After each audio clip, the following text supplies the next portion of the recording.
안녕하세요. 이번 시간에는 인공지능을 위한 선형대 수학 강의를 진행해 보도록 하겠습니다. 인공지능 자체가 굉장히 많은 수학적인 요소들이 들어가 있습니다. 기하학뿐만 아니라 선형대 수학 그리고 통계까지 다양한 수학적인 요소들이 많이 있는데요. 그 중에서도 선형대 수학은 인공지능에서 가장 키포인트라고 볼 수 있는 수학 이론 중에 하나입니다. 그렇기 때문에 선형대 수학을 모르면 인공지능 논문을 읽거나 혹은 자신만의 인공지능 모델을 개발하는데 꽤나 많은 애를 먹을 수 있고 시간 또한 많이 소요될 수 있습니다. 그렇기 때문에 선형대 수학에 대한 기초 이론을 알고 있어야 인공지능을 보다 쉽게 그리고 편리하게 접근을 할 수 있고 그것을 위해서 이번 시간 인공지능을 위한 선형대 수학 강의를 진행을 하게 되는 것입니다. 선형대 수학 자체도 역시나 조금 복잡한 학문에 속합니다. 굉장히 오래되기도 하였고요. 그렇기 때문에 선형대 수학 전체를 다 커버하기는 꽤나 복잡하고 또 어려운 학문에 속하기 때문에 간단히 인공지능에 많이 쓰이는 선형대 수학 이론 위주로 한번 리뷰를 해보고 그리고 실제로 어떻게 인공지능의 선형대 수학 이론이 사용되는지를 이번 시간 살펴보도록 하겠습니다. 여기 제가 세 가지 키워드를 적어 놓았습니다. 벡터와 행렬, 그리고 기하학적 의미, 그리고 어떻게 이것이 인공지능에 사용되는지 이 세 가지 키워드를 적어 놓았는데요. 세 가지가 사실은 선형대 수학의 전부는 아닙니다. 극히 일부에 불과하지만 인공지능을 알기 위해서 가장 중요한 세 가지 기본 요소라고 제가 생각을 하기 때문에 적어 놓았습니다. 물론 밑에 거는 AI에 적용한다기 때문에 사실상 두 개죠. 벡터와 행렬 그리고 기하학적인 의미가 어떤 것이 있느냐 이 두 가지가 중요합니다. 선형대 수학이라는 것 자체가 어떤 숫자에 대한 학문인데요. 숫자에 대한 학문이지만 벡터와 행렬에 대한 이 두 가지 연산에 초점이 맞춰져 있습니다. 벡터와 행렬은 각각 숫자의 나열 혹은 숫자의 묶음이라고 할 수 있는데 벡터 같은 경우는 어떤 숫자가 나열되어 있는데 이런 식으로 가로로 나열되어 있거나 세로로 나열되어 있거나 이런 숫자들의 묶음, 숫자들이 일렬로 혹은 일행으로 나열되어 있는 것을 벡터라고 합니다. 행렬 같은 경우에는 이 벡터들이 또 묶여있는 2차원 구조를 나타내는 것이죠. 우선 이 벡터와 행렬의 기능에 대해서 살펴보고 또 그것들을 이용한 연산이 어떻게 적용이 될 수 있는지를 알아보도록 하겠습니다. 선형대 수학에서 벡터와 행렬 뿐만 아니라 가장 중요한 것이 바로 연산 기능인데요. 선형대 수학에서는 두 가지 연산 기능을 가장 중요하게 생각을 합니다. 덧셈, 더하기, 당연히 더하기가 있기 때문에 빼기가 있죠. 그리고 어떤 스케일링이라는 요소입니다. 스케일링은 우리가 흔히 생각하는 곱하기와 비슷하지만 다른 요소도 갖고 있습니다. 우리가 보통 초등학교 수학 시간에 배우는 이런 곱하기, 구구단에서 나온 이런 곱하기는 곱하기라고 볼 수 있고 따라서 scalar multiplication 혹은 스케일링이라고 부를 수 있는 것이 맞습니다. 하지만 벡터와 행렬에서는 단순히 곱하기가 아니라 이런 scalar multiplication이라는 좀 다소 생소하다고 느낄 수도 있는 그런 용어를 씁니다. 그렇기 때문에 조금 벡터와 행렬에서의 곱하기는 우리가 생각하는 일반적인 곱하기와는 다른 요소를 갖고 있다 정도를 생각해 두면 될 것 같아요. 그래서 더하기, 그리고 더하기가 있기 때문에 빼기가 있고 그리고 스케일링이라는 요소를 갖고 있다라고 생각을 해주시면 될 것 같습니다. 그러면 이런 더하기, 빼기, 그리고 스케일러 멀티플리케이션이 어떠한 데이터, 어떠한 형태의 데이터에 이용이 될 수 있는지 한번 보도록 하겠습니다. 여기 제가 다양한 요소의 데이터, 다양한 종류의 데이터를 갖고 왔어요. 사실 우리 세상에 있는 모든 대부분의 것들은 데이터라고 할 수 있어요. 예를 들어서 그림, 그리고 언어, 수 이런 것들 전부 데이터입니다. 왜 데이터냐면 그림 같은 경우는 우리가 평면상에 어떠한 시각적인 요소가 그려져 있는 것인데 사실은 가만히 뜯어보면 아주 작은 단위의 픽셀로 이루어진 어떤 데이터들이 표현되어 있는 것입니다. 그렇기 때문에 우리가 해상도라고 하잖아요. 여기 X가 있고 Y가 있고 이렇게 그림의 크기가 주어져 있으면 각각 그림의 픽셀마다 어떤 색깔, RGB 값이 주어져 있는 거고 그렇기 때문에 그림은 결국에는 X차원, 가로 길이, Y, 세로 길이 그리고 각각에 있는 RGB 값 3이죠. 이러한 차원의 데이터에 속하게 됩니다. 그렇기 때문에 그림 역시 데이터에 속하게 되고 언어 역시 제가 지금 말하고 있는 것 자체가 시계예요. 즉 시간에 따라서 제가 계속해서 말을 하고 있는 거잖아요. 그렇기 때문에 언어 역시 데이터에 속합니다. 예를 들어서 이런 문자를 볼게요. 스케일러라는 문자를 볼게요. 그러면 저 문자는 일렬로 나열이 되어 있죠. 그렇기 때문에 각각 알파벳을 저장하기 위해서는 메모리가 필요합니다. 이렇게 스케일러 6차원 메모리, 아니죠. 6차원이 아니라 6개짜리 메모리가 필요하죠. 그렇기 때문에 이 역시 데이터에 속하고 숫자 역시 그냥 하나의 데이터에 속하죠.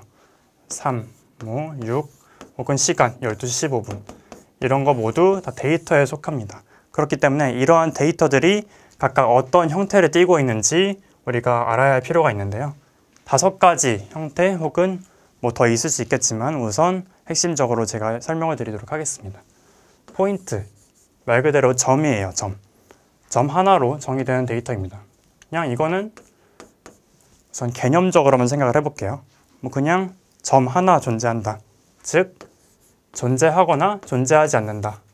이렇게 두 가지의 의미를 내포합니다. 존재한다, 존재하지 않는다. 스케일러 같은 경우는 1차원짜리 데이터입니다. 1차원짜리 데이터가 어떤 이야기냐면 우리가 초등학교 때 배우는 게 있어요. 수직선이라는 걸 배우고 여기에 0을 잡고 그리고 초등학교 저학년 때는 앞으로 1, 2, 3 이렇게 나아가는 걸 배우고 더 나아가서 음수에 대해서 배우게 되면 이 뒤로도 수직선이 존재한다라고 합니다. 즉 스케일러는 1차원짜리 데이터에 속하고 세상의 모든 데이터들이 이 수직선 위에 있는 어떤 수로 표현된다라고 할 수 있는 것이 스케일러입니다. 벡터는 점점 차원이 늘어나죠. 2차원짜리 데이터입니다. 2차원짜리 데이터면 수직선이 2개 있다고 생각하면 되는데요. 지금 제가 가로로 수직선을 하나 만들었어요. 세로로 똑같이 수직선을 만들 수가 있어요. 이런 식으로. 그리고 여기를 y라고 해볼게요. 똑같이 1, 2 나올 수 있고 마이너스 1, 마이너스 2 나올 수 있습니다. 그러면 여기에 우리가 어떻게 표현을 할 수 있냐면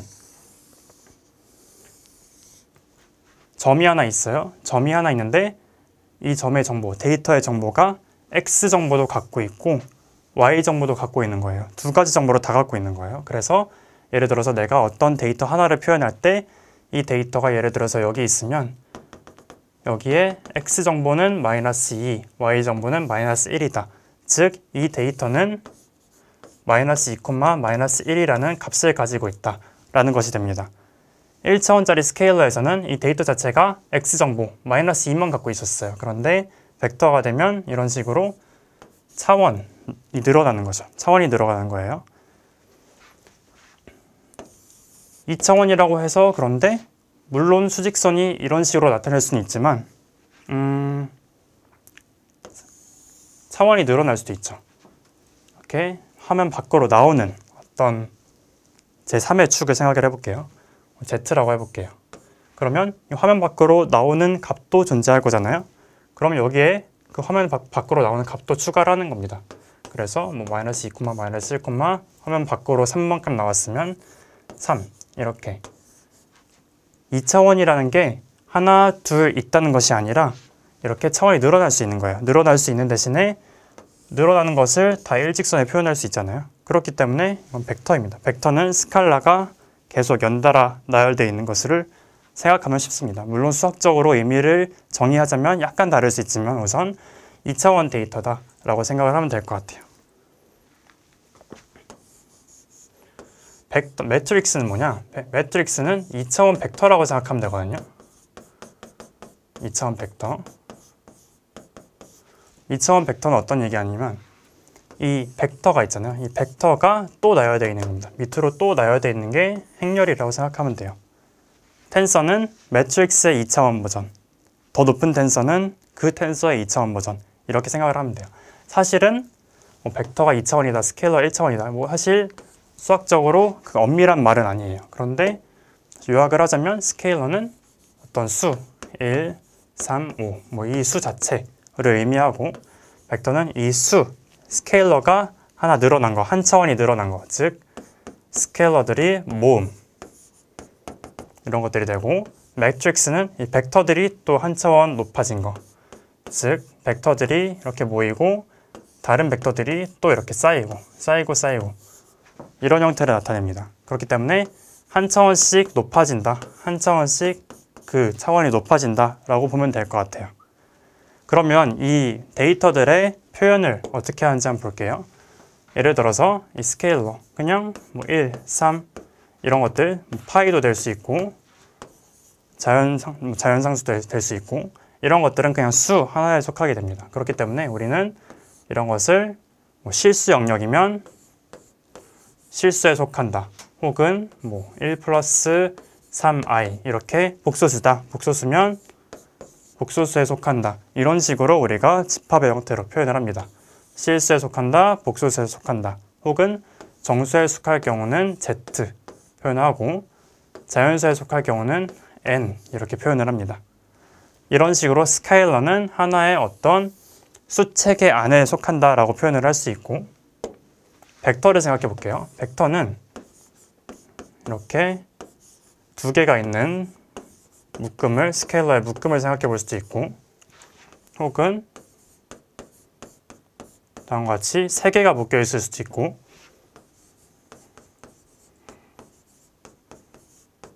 다섯 개가 묶여 있을 수도 있습니다. 그렇기 때문에 제가 아까 2차원이라고 부르긴 좀 애매하고 스케일러에서 한 차원 높아진 거라고 설명하는 것이 맞다는 것이었죠. 그러면 이거는 수가 두 개 있잖아요. 실수가 두 개 있기 때문에 이 벡터는 실수가 두 개 모여 있다. 그러면 세 개 모여 있으니까 이거는 실수가 세 개 모여 있다. 이거는 당연히 실수가 5개 모여 있다. 이런 식으로 설명을 할 수 있겠죠. 그렇기 때문에 벡터 같은 경우는 기본적으로 어떤 벡터가 있으면 뭐 실수의 n에 속해 있는 벡터다 라고 하면 이 안에 하나의 벡터 안에 스케일러가 n개 들어있다 라고 보는 것이 맞아요. 그래서 기본적인 벡터 표현은 이렇게 되어 있는 것이다. 매트릭스를 볼게요. 매트릭스는 어떤 형태다? 벡터가 한 차원 늘어난 것이다. 그렇기 때문에 벡터가 이렇게 있고 또 하나의 벡터가 이런 식으로 있고 뭐 0, 0, 1, 6 이런 식으로 제가 만들어 볼게요. 그러면 여기는 지금 우리가 고려해야 될 정보가 하나, 두 개 있죠. 즉, 뭐 4개짜리 벡터가 3개 있는 거잖아요. 이런 거는 어떻게 표현하냐면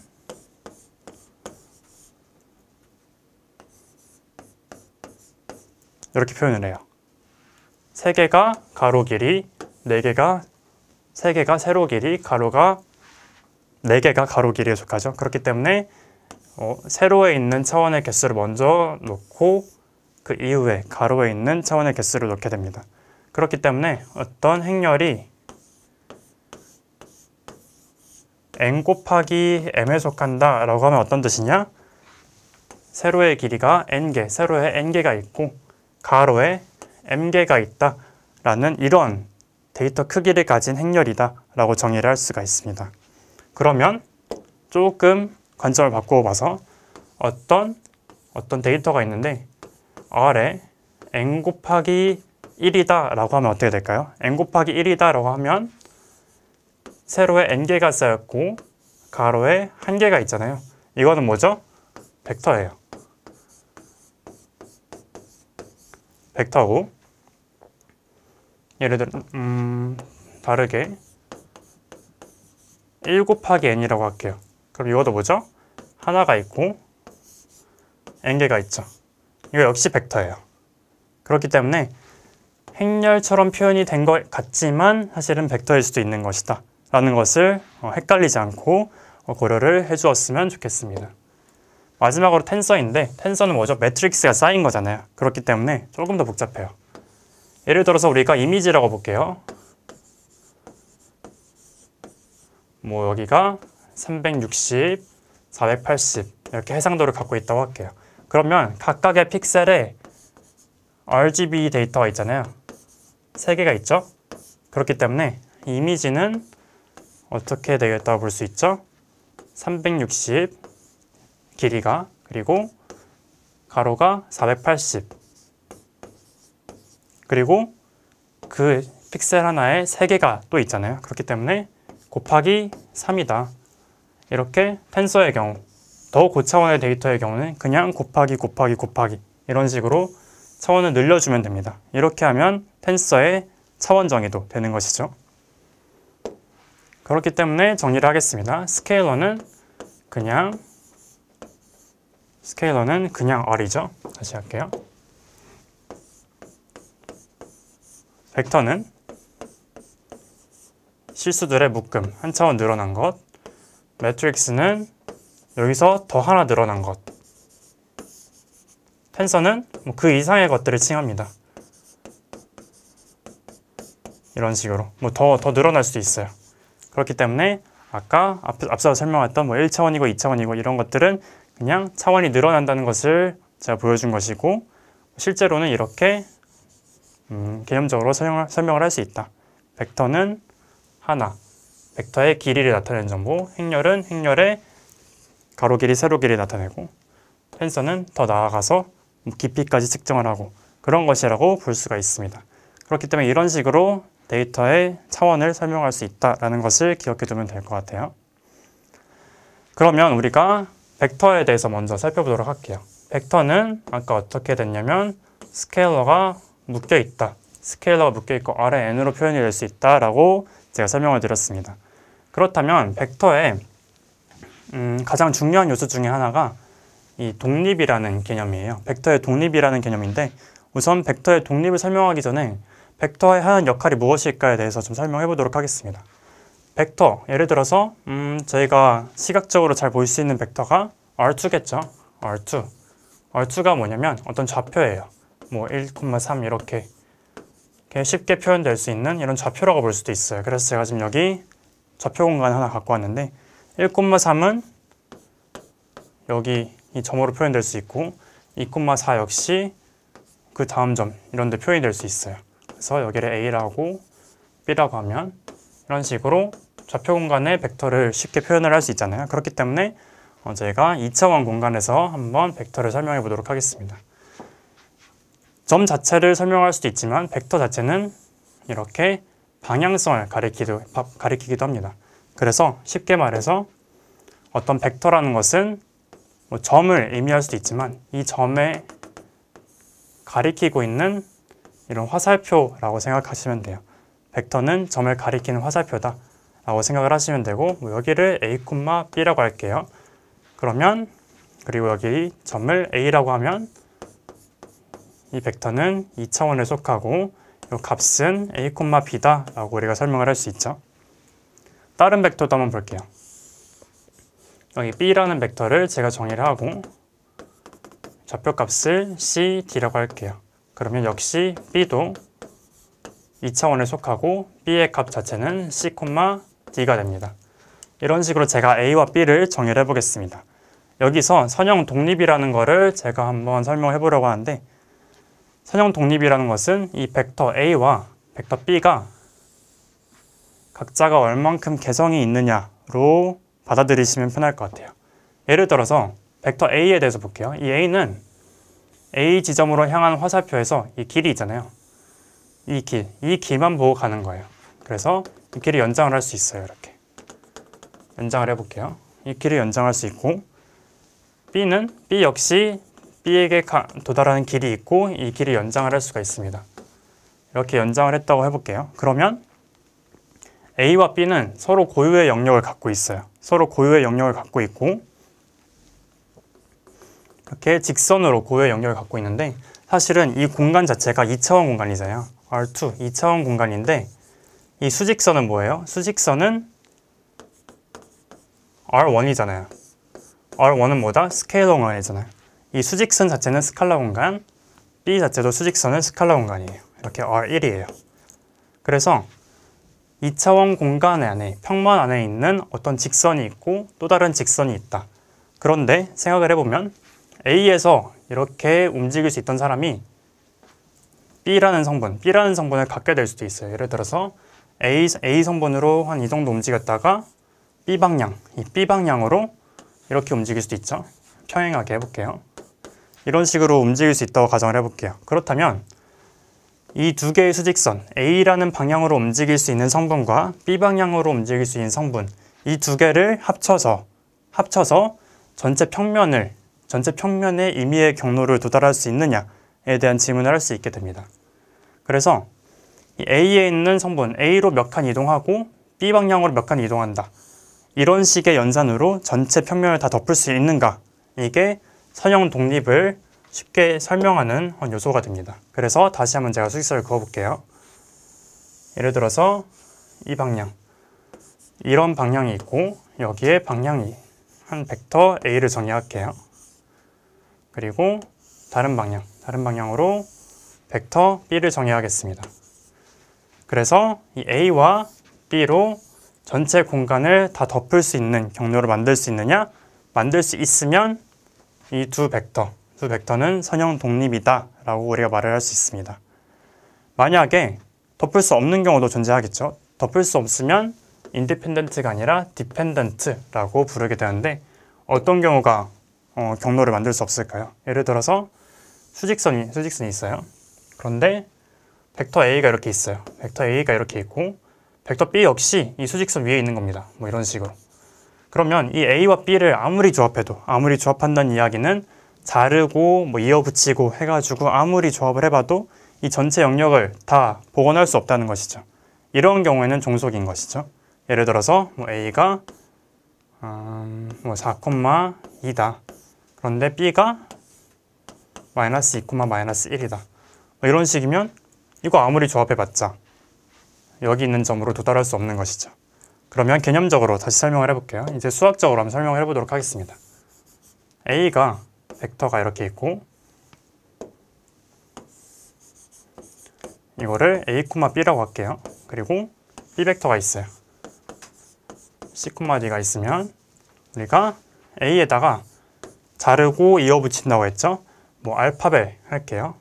더하기 B에도 뭔가 더 붙이고 이어붙이고 했을 때 얘들이 전체 영역을 다 복원할 수 있느냐, 이것이 벡터의 독립을 의미하는 것이 됩니다. 그렇기 때문에 이 벡터의 독립은 얘들을 자르고 이어붙였을 때 어떤 특정 점을 지정했을 때 이 점에 도달할 수 있는가. 예를 들어서 이 점에 도달할 수 있는지 한번 볼게요. A 방향으로만 이 정도 가고 B 방향으로 평행선 이렇게 딱 그어볼게요. 그러면 A 방향으로 이렇게 가고 B 방향으로 이렇게 가면 그러면 도달할 수 있는 것이죠. 여기서 벡터의 덧셈이 정의가 됩니다.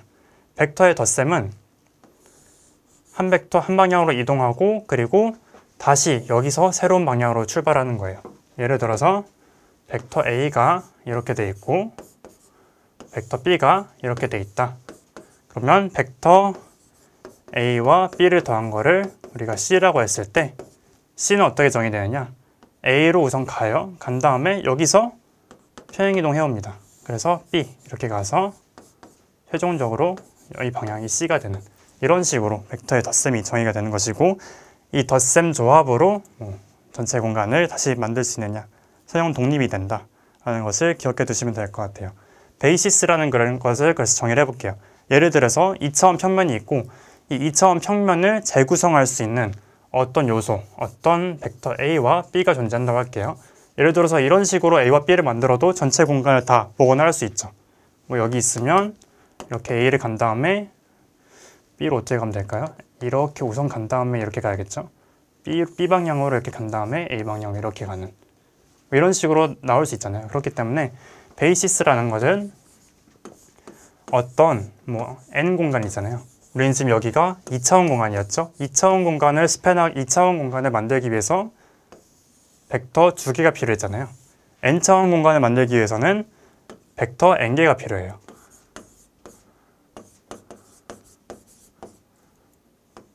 벡터 N개가 필요해요. 그렇기 때문에 이 N차원 공간을 이룰 수 있는, 재구성할 수 있는 벡터, N개의 벡터가 나온다면 그 N개의 벡터 각각을 베이시스라고 불러요. 베이시스라고 부르고 이 N개의 벡터가 Rn 공간을 스팬할 수 있다라고 부릅니다. 그게 베이시스와 스팬의 의미예요. 그런데 예를 들어서 2차원 공간에서 임의의 벡터 이렇게 2개 잡으면 얘네들이 다 베이시스가 될 수 있지 않나요? 라고 할 수 있잖아요. 될 수 있고, 사실은 근데 이 벡터의 크기 있잖아요. 크기, 우리가 수직선을 긋잖아요. 수직선을 그으면 뭐 여기 있는 거 아무나 잡고 여기 있는 거 아무나 잡고 하면 뭐 베이시스의 종류가 굉장히 많아지겠죠. 실제로 굉장히 많지만 주로 이 길이 있잖아요. 이 길을 1로 만듭니다. 그래서 1짜리 벡터로 만들고 이 만든 벡터를 베이시스라고 부르는 것이 편하긴 합니다. 그래서 이 베이시스 벡터가 있고 이 베이시스 벡터들이 모이면 그 공간을 스팬할 수 있다라고 부르는 것이 우리가 베이시스와 스팬이라는 개념입니다. 그래서 행렬 있잖아요. 행렬을 어떤 벡터들의 묶음이라고 볼 수 있는데 이 벡터들의 묶음으로 우리가 베이시스와 스팬을 해석을 했었잖아요. 예를 들어서 여기 한 2,1이라는 벡터가 있고 1,2라는 벡터가 있다고 할게요. 그러면 이 2,1과 1,2 얘네들을 A, B라고 하면 A와 B는 전체 2차원 공간을 스팬할 수 있어요. 2차원 공간을 다 재구성할 수 있어요. 어떻게? 여기다가 뭐 이런 식으로 알파배를 하고 베타배를 한다면 이게 어떻게 되냐면 저걸 계산해 보면 X축 값은 2알파 더하기 베타가 되고 Y값은 알파 더하기 2베타가 되잖아요. 이런 것들로 전체 공간을 다 만들 수 있다라는 것이거든요. 그러면 우리 A와 B를 이어 붙여 볼게요. 어떻게 되나요? A는 2,1이죠. 세로를 쓰겠습니다. B는 1,2예요. 1,2. 이렇게 하면 첫 번째 게 A 벡터가 되고 두 번째 게 B 벡터가 됩니다.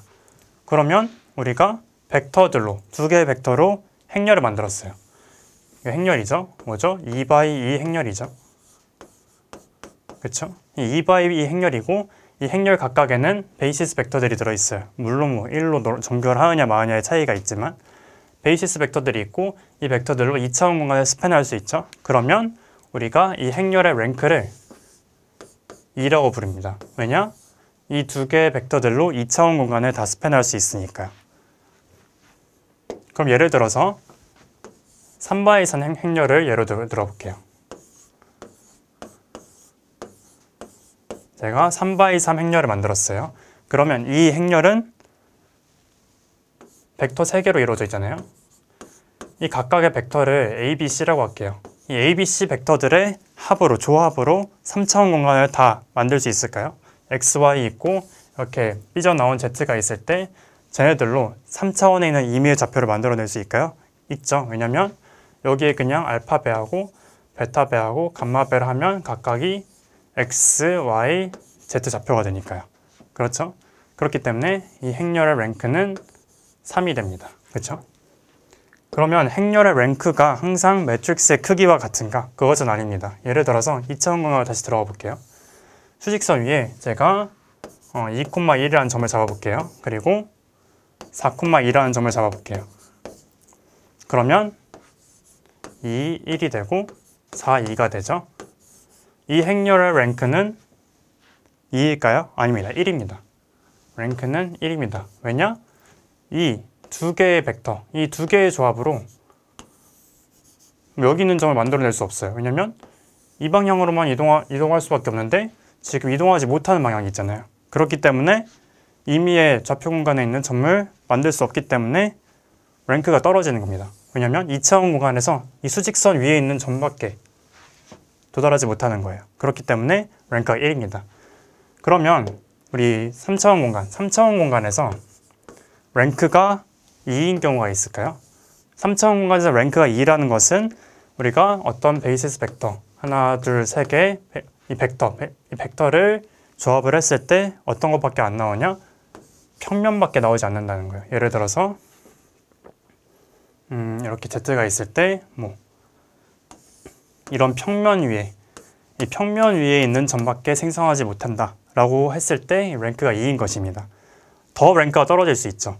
공간에서 어떤 직선 위에밖에 뭐 표현하지 못한다. 이런 랭크가 1인 것이죠. 랭크가 1인 것의 예시 한번 들어볼까요? 뭐 100이 있고 200, 300 이런 식으로 나오면 여기 y, z 값은 내가 아무리 조절을 해봤자 나올 수가 없는 거예요. x축 위에서밖에 못 움직이는 거잖아요. 공간인데 하나밖에 못 움직여요. 그렇기 때문에 랭크가 1입니다. 랭크가 2인 거의 예시를 한번 들어볼게요. 120, 240, 001 이렇게 되면 어떻게 될까요? 분명히 벡터는 3개예요. 분명히 벡터는 3개인데 요거는 뭐 Z축으로 자유롭게 움직일 수 있죠. 그런데 지금 요거 2배 하면 두 번째 게 되잖아요. 그렇기 때문에 랭크가 하나 떨어진다라는 것입니다.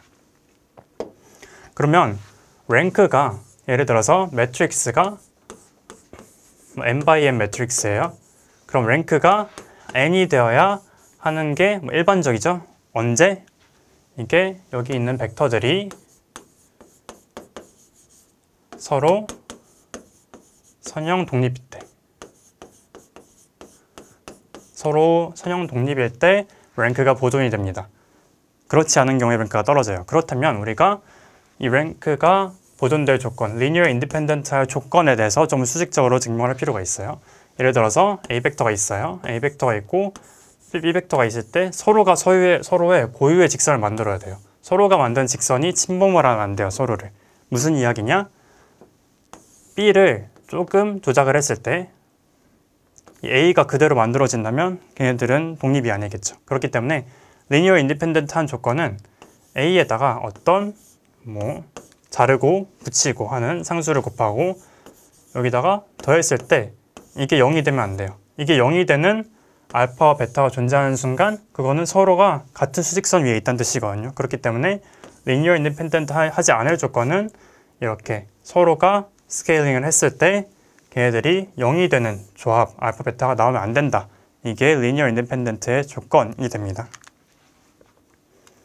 그렇다면 우리가 어떤 벡터 스페이스를 만든다고 했어요. 벡터 스페이스는 벡터들을 묶어 놓은 거예요. 벡터들을 묶어 놓은 거고 예를 들어서 어떤 내가 행렬을 정의하고 얘를 120, 100, -110 이런 식으로 한번 정의를 해볼게요. 그러면 얘는 3x3 행렬에 속하고 이 친구들이 각각이 선형 독립인지 이 친구들이 3차원 공간을 스팬할 수 있는지 한번 확인해 보도록 하겠습니다. 그러면 이 벡터 ABC라고 할게요. 우선 벡터 AB가 선형 독립인지 확인해야겠죠. 어떻게 확인하느냐? 여기다가 이걸 해보는 겁니다. 자, 이렇게 해보면 저기 보면은 알파가 되고 그리고 2알파가 되고 베타가 되죠. 자, 이게 0이 되는 알파와 베타가 존재하나요? 존재하죠. 0이고 0이고. 그런데 선형 독립 조건에서 알파가 베타가 0이 아닌 것만 허용이 됩니다. 그럼 당연히 0이면 당연히 0이 되죠. 그러니까 앞서 말했던 조건에서 알파, 베타 0이 아니라는 조건이 추가가 돼야 돼요. 없죠. 0이 아닌 알파와 베타가 없어요. 그렇기 때문에 둘은 선형 독립이죠. A와 C의 경우를 볼게요. 이거를 계산을 하면 알파 마이너스 베타가 되고 그리고 2알파 플러스 베타가 되고 여기 0이네요. 자, 얘를 0으로 만들 수 있을까요? 한번 볼게요. 알파 마이너스 베타가 0이에요. 2알파 더하기 베타가 0이에요. 이거 더하면 그러면 알파가 0이랑 0밖에 안 나오죠. 0밖에 안 나오기 때문에 0인 거 제외하고 찾아야 되기 때문에 독립입니다. 마찬가지로 B와 C 계산해보면 당연히 독립이 나오고요. 그렇기 때문에 얘네는 독립이에요. 그렇기 때문에 랭크도 3이고 랭크가 3인 경우에는 뭐 문제될 게 없어요. 문제될 게 없는데 우리가 랭크가 떨어지는 경우를 보자고요. A를 예를 들어서 1, 2, 0, -1, -2, 0, 0, 1 이런 식으로 둬볼게요. 저기를 벡터 A, 여기를 벡터 B라고 할게요. 그러면 알파 A 더하기 베타 B는 뭐가 나오냐? 알파 마이너스 베타 2알파 마이너스 2베타 0 나옵니다. 이거 0으로 만들 수 있나요? 네, 당연합니다. 알파, 베타, 뭐 어떤 의미의 3, 4, 뭐 이런 거 다 넣어도 다 0 나오죠. 알파가 베타라는 조건이 붙으면 어떤 알파랑 베타를 골라도 다 0이 나옵니다. 그렇기 때문에 이 둘이는 서로 독립이 아니에요. 독립이 아니기 때문에 종속입니다. 그렇기 때문에 랭크가 하나 떨어져요. 행렬의 랭크는 2입니다. 행렬의 랭크가 떨어지면 어떤 일이 발생하냐? 어떤 행렬에다가 벡터를 곱하면 이것이 0이 되는 어떤 x가 존재하게 됩니다. 이게 무슨 말이냐? 행렬이 있어요.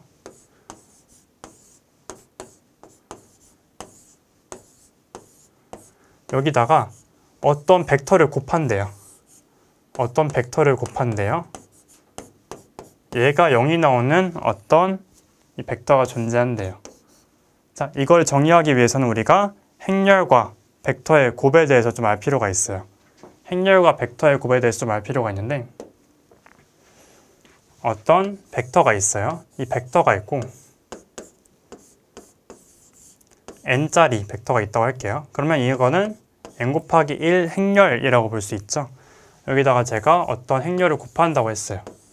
AX라고 할게요. 그러면 n 곱하기 n짜리 행렬이 있다고 해볼게요.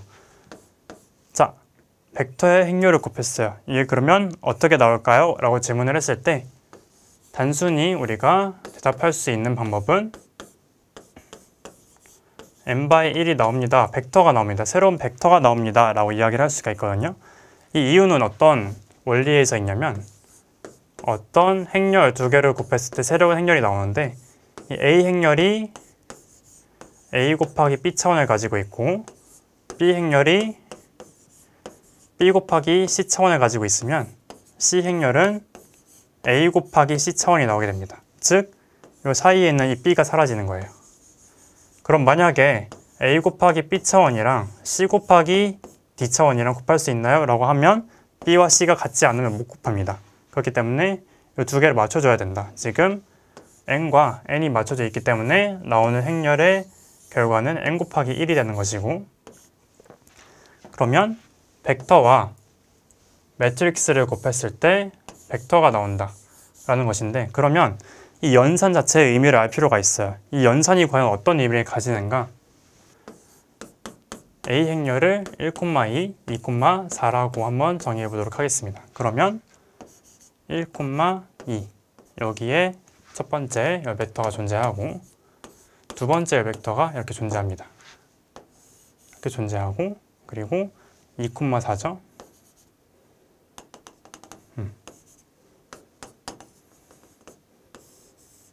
여기가 A 벡터, 여기가 B 벡터. 그러면 우리가 A랑 B랑 어떻게 같게 하면 되나요? A를 2배 늘리면 B가 되죠. 그렇기 때문에 2배 늘려서 빼버리면 여기 0이 되죠. 왜냐면 알파 A 플러스 베타 B가 0 만들어야 되고 그러면 알파가 마이너스 2고 베타가 1이면 되잖아요. 그러면 0 만들어지죠. 그렇기 때문에 이 알파과 베타 값이 각각 마이너스 2와 1로 들어가게 됩니다. 그러면 마이너스 2,1 한번 찍어보자고요. 알파가 여기 있고 마이너스 2, 베타가 1입니다. 이런 식으로 나오게 돼요. 여기가 지금 x 벡터죠.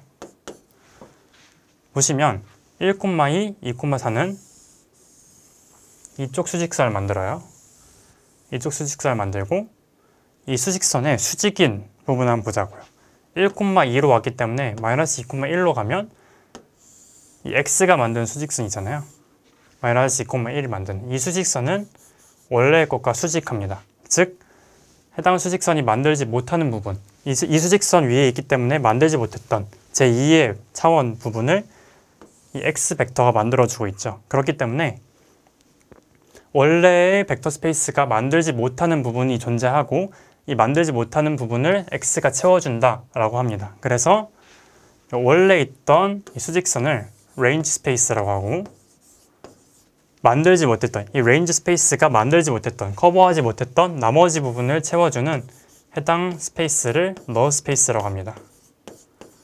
그래서 전체 n차원 공간이 있는데 여기서 지금 현재 벡터 모음으로 만들지 못하는 공간이 존재하고 이 공간을 우리가 널 스페이스라고 부릅니다. 그리고 이 널 스페이스가 채워지는 순간 해당 공간은 완벽하게 채워질 수 있는 것이죠. 그러면 저희가 한번 생각을 해보자고요.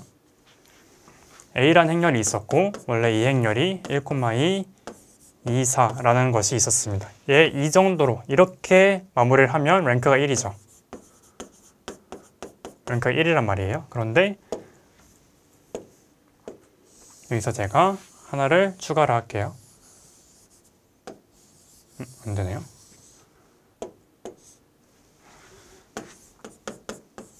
(1, 2, 2, 4가 있고 여기에 아까 1, 2였죠? 1, 2였고 수직한 공간 마이너스 2,1이었죠? 이렇게 추가를 해서 2 곱하기 3짜리 행렬을 만들었다고 해볼게요. 그러면 이 행렬은 이제 2차원 공간 전체를 스팬할 수 있어요. 그렇기 때문에 랭크가 2죠. 랭크가 2가 됩니다. 그러면 우리가 여기서 빠져도 되는 벡터가 있죠. 이 두 개가 종속이니까 이 둘 중에 하나는 빠져도 나머지 이 두 개의 벡터만으로 2차원 공간을 만들 수 있죠. 이 두 개가 베이시스 벡터가 되는 것이고 이 두 개로 2차원 공간을 스팬할 수 있다라고 설명을 해주는 것이 맞습니다. 그렇게 해서 널 스페이스라는 것도 알아봤고요. AX 0을 만드는 이 X가 0이 아닌 X가 존재하면 널 스페이스, 해당 X가 만드는 벡터가 널 스페이스가 되고 존재하는 것이 문제가 되기 때문에 그래서 A 행렬을 봤더니 이 행렬에 서로 종속인 벡터가 벡터쌍이 적어도 하나 존재하더라. 그렇기 때문에 행렬의 랭크가 떨어지더라. 이런 것들이 다 맞물려서 동일한 설명으로 이어지는 것입니다. 그래서 제가 앞서 설명드렸던 행렬 자체가 리니어 오퍼레이터다 라고 하는 것은 어떤 의미를 갖느냐, 행렬에다가 벡터를 곱해서 다른 벡터가 나온다. A, X, B라고 했을 때 이 X라는 벡터 B로 이동시킨다 라는 말이 되고 요 이동시키는 어떤 연산자를 A라는 행렬로 보는 것입니다. 그냥 이렇게 생각하면 편해요. 어떤 미지의 박스에 어떤 벡터 A를 넣었는데 벡터 B가 나오더라. A로 바꿀게요. 그러면 여기서 어떤 일이 일어나냐? A를 곱해준다. 행렬 A가 곱해진다 라고 생각하면 편합니다. 그래서 행렬 자체는 linear operator다 라고 이해를 하시면 되고, 그러면 이 어떤 기능을 하는지 알아보자고요. 예를 들어서 그냥 1, 1, 2 그러면 여기가 어떤 하나의 벡터가 존재하고 여기 벡터 또 하나의 벡터를 정의할게요. 쉽게 그냥 이렇게 정의하자고요. B 그러면 2,1이 되네요. 풀랭크죠. 이 조합해서 전체 공간을 스팬할 수 있죠. 그렇죠? 여기다가 어떤 x1, y1이라는 거를 한번 곱해 보겠습니다. 곱해보면 이게 어떤 게 나오나요? A 벡터를 x1배하고 B 벡터를 y1배 하는 거잖아요. 그러면 x1 플러스 2y1이 되고 여기는 2x1 플러스 y1이 됩니다. 이렇게 새로 나온 벡터가 있어요. 그러면 예를 들어서 내가 여기를 1,1이라는 걸 넣어보자고요. 여기다가 그러면 어떻게 나오냐?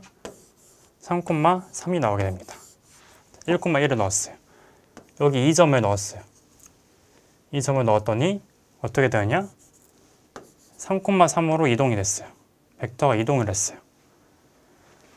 3,3으로 이동했는데 이게 어떤 의미를 갖느냐는 거죠. 결국엔 어떤 의미를 갖느냐. 왜 얘가 1,1에서 3,3으로 이동했느냐라는 건데요. 자, 자세히 한번 볼게요. 전체 큰 그림에서 3,3은 여기 있죠. 3,3은 여기 있어요. 3,3은 어떤 관점에서 본 거냐면 이 전체 원래 우리가 그냥 아무렇지도 않게 사용하고 있던 이 기준 축을 관점으로 봤을 때 3,3인 거잖아요. 그런데 우리가 A랑 B를 수직선으로 삼는 이런 세 개가 있다고 보자고요. A, B인 이 수직선이 기준이 아니라 이런 삐딱하게 생긴 A와 B로만 우리가 세상을 한번 바라본다고 해볼게요. 그러면 이 3,3은 어떻게 설명이 될 수 있냐면 A 방향으로 1만큼 이동해요. 1. 왜냐면 A가 이 단위가 1,2니까 A만큼 하나 이동하고 B만큼 또 하나 이동해요. 그렇죠? B 평행 이동하면 이렇게 되죠. 그렇죠? 3,3은 이 기준 좌표계에선 3,3이었는데 우리가 좌표계가 A 벡터와 B 벡터로밖에 설명이 안 되는 좌표계를 정의를 하면 여기서는 좌표가 1,1로 읽힌다는 거예요. 그렇기 때문에 1,1에서 3,3으로 이동했다는 것은 어떤 의미냐? 원래 내 세계, 원래 내 세계에서 1,1인 것이 원래 내 세계 A, B에서 1,1이 어디죠? 여기에요. 이것이 원래 기준 좌표계에서는 뭐로 읽힌다? 3,3으로 읽힌다 라는 것을 의미합니다. 그렇기 때문에 행렬을 곱하는 것은 행렬의 벡터를 곱하는 것은 어떤 것을 의미하느냐? 이 원래의 좌표축을 내가 찌부시키는 거죠. 좌표축을 바꾸는 겁니다. 좌표축을 바꾸는 것과 같다라고 생각을 하시면 돼요. 그래서 예를 들어서 1,2, 2,1이라는 어떤 매트릭스 연산자가 있다. 어떤 것을 의미하냐면 1,2, 2,1이죠. 여기 이렇게. 그래서 이렇게 우리가 새로운 좌표축을 만들어 내겠다는 거예요. 그리고 다시 이쪽도 좀 그어볼게요. 네, 이렇게. 그리고 제가 여기를 A라고 했고 아까 B라고 했죠. A, B라고 하는 겁니다. 이런 식으로. 자, 그러면 A에서 1은 여기죠. A에서 2는 여기예요. B에서 1은 여기고 B에서 2는 여기예요.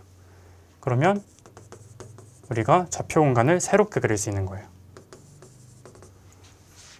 그리고 여기도 마찬가지로 반대로도 성립을 하고요. 그러면 이렇게 B쪽으로도 그릴 수 있겠죠. 이런 식으로 좌표 공간을 우리가 비튼다라고 설명을 해야 돼요. 공간이 비틀어진 거예요. 우리가 이 좌표 공간을 비틀어서 새로운 공간을 만들고 이 공간에 새로운 단위를 정의하는 겁니다. 이런 식으로. 그렇게 된다면 여기서 우리가 이 비틀어진 A, B 공간에서 1,1이 어디예요? 1,1은 여기네요. 여기죠? 1,1이 여기예요. A, B로 좌표축을 세웠을 때 1,1이 여기인데 이게 원래 우리가 보던 세계에서는 어디냐? 3,3이라는 겁니다. 이런 식으로 매트릭스를 행렬을 설명할 수가 있어요. 그래서 여기다가 어떤 거를 곱해서 새로운 게 나왔을 때 곱하는 것은 이 A, 변형된 좌표 공간에서 읽히는 좌표, 여기는 그리고 변환된 이후의 값은 원래 기준 좌표계에서 읽던 값이다 라고 보시면 우리가 행렬과 벡터의 연산 관계를 좌표 공간을 변형하는 것과 같구나 라는 것으로 우리가 해석을 할 수 있게 됩니다. 그래서 벡터 투 벡터예요. 결국에는 어떤 하나의 벡터가 있고 이 벡터가 새로운 곳으로 이동했을 때 왜 이 벡터가 이동했느냐, 왜 행렬을 곱했더니 벡터가 이동하느냐, 그것은 행렬에 의해서 좌표 공간이 뒤틀리기 때문이다. 좌표 공간이 변형되기 때문이다 라고 해석하는 것이 맞아요. 그렇게 해석을 한다면 우리가 조금 더 다양한 관점으로 행렬을 해석할 수 있게 되는데요. 예를 들어서 우리가 회전 행렬을 생각해 보자고요. 여기 2,0이라는 곳에 제가 어떤 점을 하나, A라는 점을 두겠습니다. 그리고 90도 회전했어요. 90도 회전하면 어떻게 되죠? 0,2로 가죠. 이렇게 쭉 90도로 회전하면 이렇게 90도로 회전했어요. B가 되죠. 자, 그러면 우리가 생각을 해볼게요. 어떤 행렬을 곱했더니 2,0이던 게 0,2로 가더라. 자, 이렇게 설명을 해볼게요. 그러면 얘가 뭘까? 제가 아까 말했던 관점으로는 여기 2,0은 뭐예요? 변형된 좌표계에서 2,0이라는 거고 원래는 원래 여기다. 원래 읽히기로는 이거다. 원래 0,2다. 원래 0,2여야 되는데 변형된 좌표계에서 2,0이라는 거예요. 자, 여기 있죠. 이 점이 어떻게 하면 어떤 좌표계에서 2,0으로 보여야 될까요? 생각을 해보시면 위쪽으로 x를 잡고 이쪽으로 y를 잡음. 그러니까 우리가 90도 돌아보자고요. 그러면 이 점이 2,0이죠. x가 2, y가 0. 그렇죠? 그렇기 때문에 이런 좌표계에서는 말이 된다. 이런 좌표계에서는 변형된 좌표계에서는 이 0,2가 2,0으로 읽힌단 말이에요. 무슨 말이냐? 이 행렬, 이 미지의 행렬은 원래 우리가 알고 있던 기준 좌표계에서 90도 돌아가는구나. 이렇게 설명을 할 수가 있어요. 이 90도 돌아가는 건 어떻게 설명할까요? 여기에 어떤 값을 넣어야 되냐면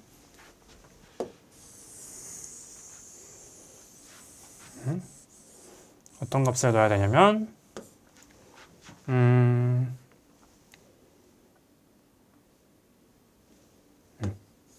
0, 1, 그리고 1, 0 이렇게 넣으면 될까요? 그러면 0이고 2고 자 여기를 이제 우리가 A 벡터, B 벡터로 해볼게요. A 벡터는 어떻게 되죠? 0,1이래요. 0,1이면 A 벡터 이렇게 되죠. 이게 A 벡터예요. B 벡터는 뭐죠? 1,0이래요. 1,0이면 이렇게인가요?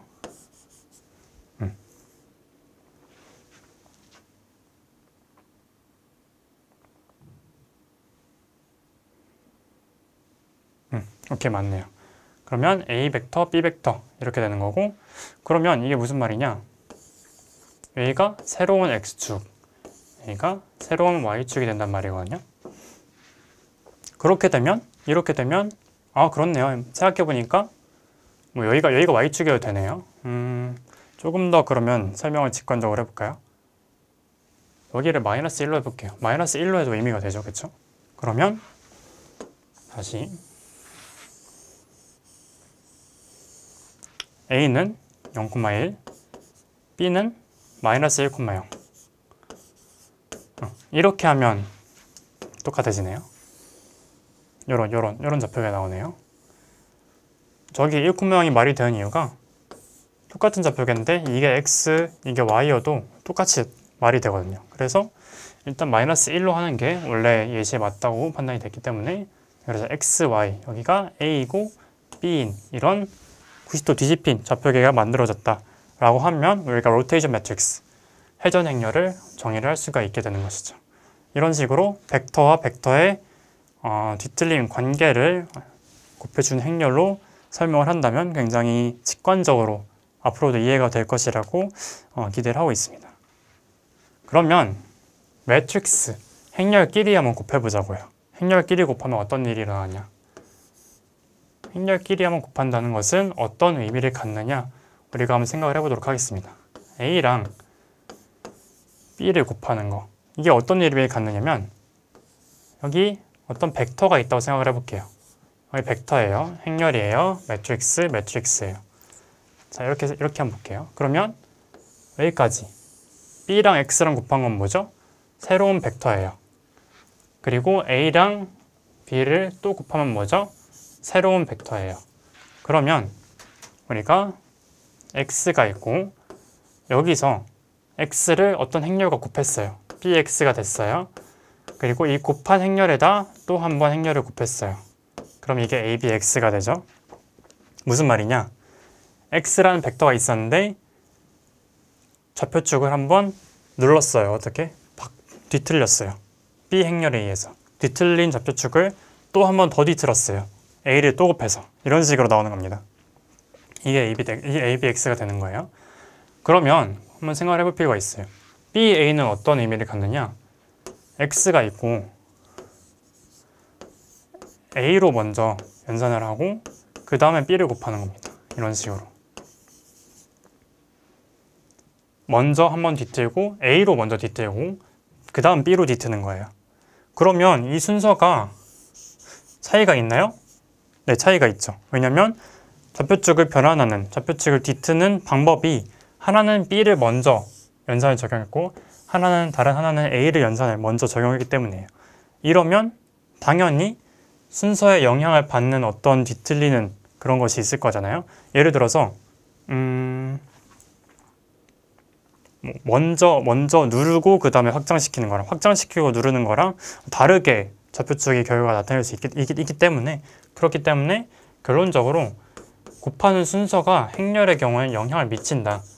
우리가 그냥 뭐 그냥 이렇게 A와 B가 뭐 A, B, C, D고 E, F, G, H고 해가지고 그 연산 결과로만 봤을 때는 아 그렇구나 라고 했지만 사실은 이런 변환하는 순서가 영향을 미치기 때문에 이 매트릭스 멀티플리케이션 결과가 0이 아니라는 거죠. 그렇죠? 둘이 다른 거라는 것을 이런 좌표축의 변환 형태로도 설명을 할 수 있다는 것을 알아두면 좋을 것 같아요. 네. 기본적인 뭐 선형대 수학을 한 번쯤 접해봤다면 이런 매트릭스 표현들을 접해본 적이 있을 거예요. A 트랜스포즈는 기본적으로 A, B, C, D라고 주어져 있을 때 A 트랜스포즈는 대각선을 기준으로 스위칭하는 겁니다. 이렇게 A, C, B, D. 그래서 우리 원래 A 행렬에서 우리가 열벡터 이렇게 봤잖아요. 이 벡터들을 열벡터들을 각각 베이시스라고 보고 스팬한다라는 관점으로 해석했다면 여기서는 이제 각각의 행들이 우리가 베이시스 벡터라고 설명을 할 수 있는 거고 만약에 이 트랜스포즈한 게 원래와 같다. 그러니까 이 원래와 같다. 그러면 이걸 스위칭 했는데 똑같은 거니까 결국에는 대칭이다 라고 부르는 겁니다. 대칭이다라고 부르는 거고 이게 마이너스 릴레이션을 갖는 게 있어요. 이거를 스큐 시메트릭이다 라고 부르게 됩니다. 다이아고널 매트릭스는 어떤 거냐면 이렇게 대각선 방향에만 어떤 성분들이 존재하고 나머지는 다 0으로 채워져 있으면 대각행렬이다. 삼각행렬은 뭐냐면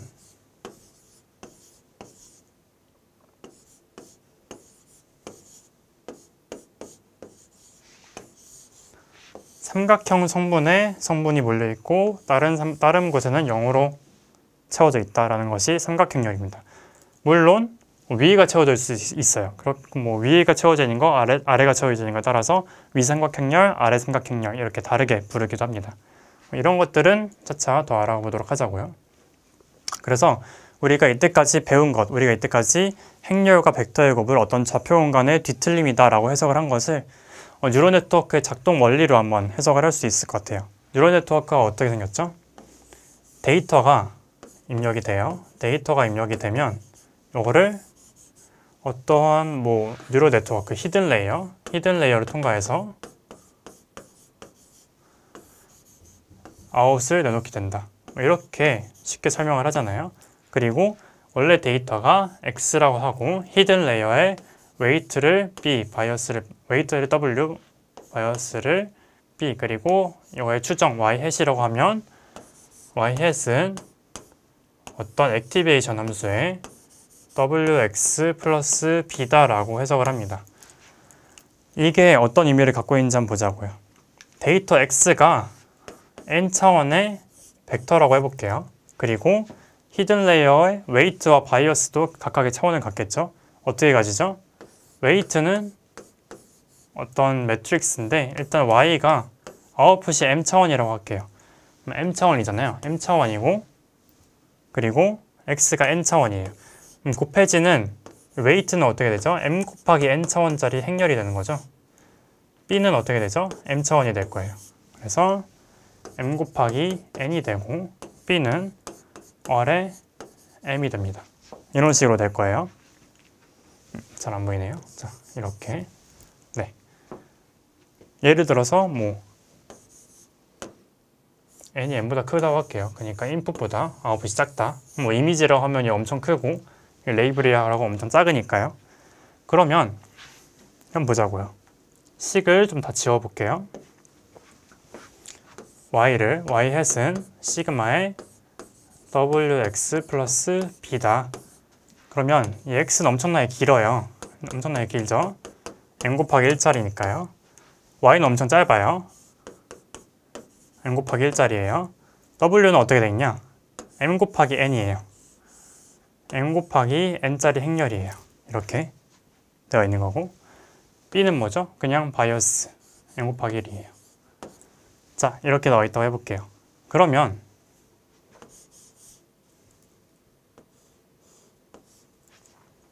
x는 n차원짜리 공간에 있어요. n차원짜리 공간에 있었는데 행렬을 곱했어요. 행렬을 곱한다는 의미는 무엇을 의미하죠? 좌표 공간을 뒤튼다라는 것을 의미해요. 그런데 우리가 아까 봤던 게 2 곱하기 2에 2 곱하기 1짜리 곱하는 거잖아요. 이거 2 곱하기 2고 2 곱하기 1짜리였잖아요. 그래서 어떤 좌표 공간이 뒤틀려서 점이 새로운 점으로 벡터가 새로운 벡터로 이동한다가 우리가 아까 봤던 거잖아요. 이 같은 경우는 달라요. 차원이 바뀝니다. 데이터의 차원이 바뀌어요. 그러니까 고차원 데이터에서 저차원 데이터로 압축이 된다는 것이거든요. 무슨 의미냐? n차원짜리 좌표 공간이 있어요. 이렇게 x, y, z 이렇게 막 다차원 공간이에요. 그런데 다차원 공간에서 차원을 줄인다는 이야기예요.